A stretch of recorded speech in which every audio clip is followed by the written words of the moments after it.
guys, welcome back to our channel. మేమైతే India వచ్చేసాం. India వచ్చిన తర్వాత ఫస్ట్ చేసే ఒక డివోషనల్ థింగ్ ఉంది.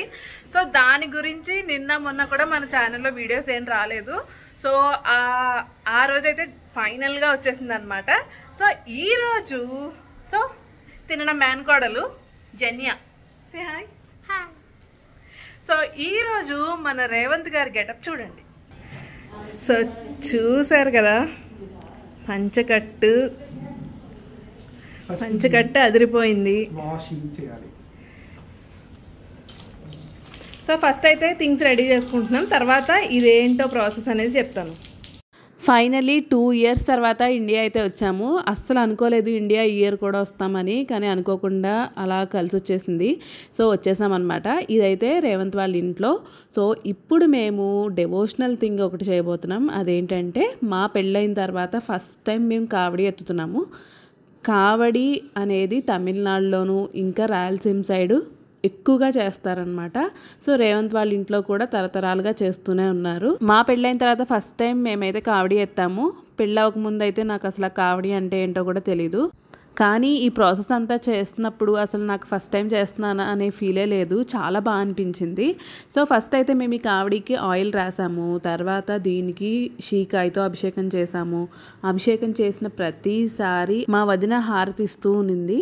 తర్వాత ఈ కావడికి పంచామృతాలతో అభిషేకం చేసాము. అంటే ఆవు పాలతోని, ఆవు పెరుగుతోని, ఆవు నెయ్యితోని, ఇంకా తేనె పంచదారతోటి అభిషేకం చేసామన్నమాట. ఈ కావడి ఎవరైతే ఎత్తుతారో వాళ్ళు అనుకునే కోరిక ఖచ్చితంగా నెరవేరుతుందని ఒక నమ్మకం ఉంది. సో ఈ పంచామృతాలతో అభిషేకం అయిపోయిన తర్వాత ఇప్పుడు ఈ కావడిని గంధంతో అభిషేకించాము. గంధంతో అభిషేకించేసిన తర్వాత ఇప్పుడు ఈ కావడికి విభూతితోటి అభిషేకం చేసామన్నమాట. ఇలా అభిషేకం అయిన ప్రతిసారి ఇంట్లో నుంచి ఎవరో ఒకళ్ళు ఇలా హారతిస్తూ ఉండాలి. ఇది ఒక సంప్రదాయం. సో ఇలా అందరం కలిసి చేసుకుంటుంటే చాలా బాగా అనిపించింది. ఇప్పుడైతే ఈ కావడికి కుంకుమతోటి అభిషేకం చేసాము. కుంకుమతో అభిషేకం అయిపోయిన తర్వాత ఒక 4-5 రకాల ఫ్రూట్స్ తోటి అభిషేకం చేసాము.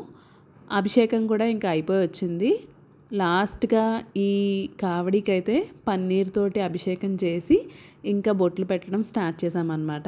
ఇప్పుడైతే ఈ కావడిని మంచిగా డెకరేట్ చేయాలి. దీని గురించి మేము చామంతి పూలు విడిగా తీసుకుని దాన్ని ఇలాగా మాల కట్టి ఈ కావడిని అయితే డెకరేట్ చేయడం స్టార్ట్ చేసాము. ఇప్పుడు ఈ కావడికి అటువైపు ఇటువైపు 2 వెదురు బుట్టలు పెట్టి తాంబూలం అయితే వేయాలి. తాంబూలంతో పాటు ఇంకా కొన్ని ఫ్రూట్స్ ఇంకా డబ్బులు వేసి దీన్ని మనం తమిళనాడులో ఉండే 6 కుమారస్వామి టెంపుల్స్లో ఏదో ఒక టెంపుల్ దగ్గరికి వెళ్ళి ఈ కావడి అనేది ఆ గుళ్ళో సమర్పించాలన్నమాట. ఈ కావడి అనేది ఎవరి స్తోమతను బట్టి వాళ్ళు చేసుకునేటట్టు ఉంటుంది.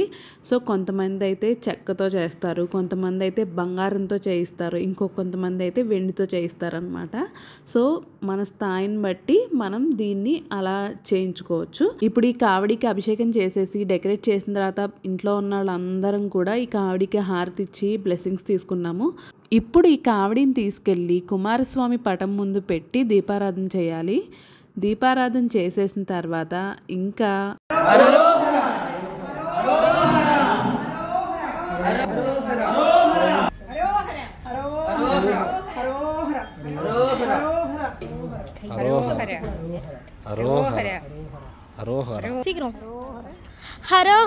ఇప్పుడైతే మాకు ఇంటి దగ్గర పని అంతా కూడా కంప్లీట్ అయిపోయింది. పూజ అంతా కూడా కంప్లీట్ చేసేసుకున్నాము. ఇప్పుడైతే మేము మా ఇంటికి దగ్గరలో ఉన్న తిరుత్తని టెంపుల్కి అయితే స్టార్ట్ అయిపోయాము కార్లో. సో చెన్నై నుంచి తిరుత్తనికి 3 hours జర్నీ అనమాట. సో ఇప్పుడు తిరుత్తని వెళ్ళి ఈ కావడిని అక్కడ సమర్పించుకోవాలి. అలా పాటలు పాడుకుంటూ అలా మాట్లాడుకుంటూ టైమే తెలియలేదు. సో ఇంతలో మా జన్య మీకోసం ఒక పాట పాడించి వినండి.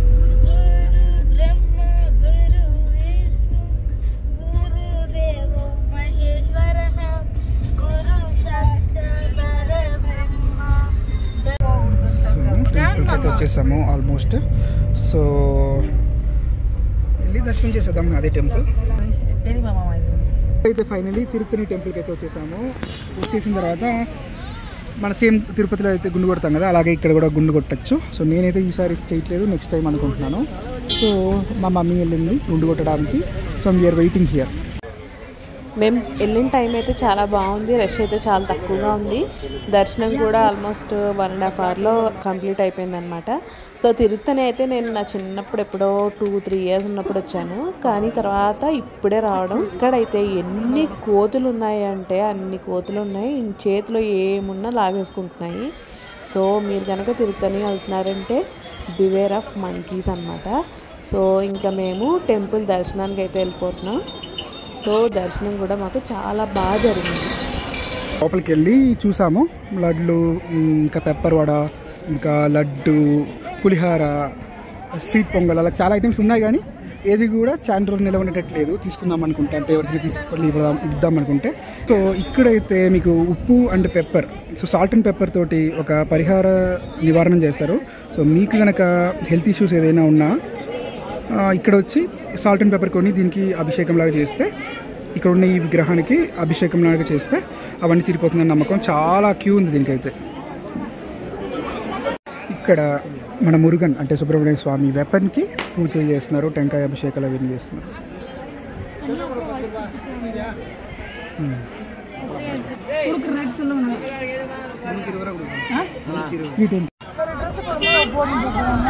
ఇక్కడ ఈ కోతి ఇక్కడ చూడండి, మంచిగా మేకప్ వేసి క్యూట్గా ఉన్నాడు.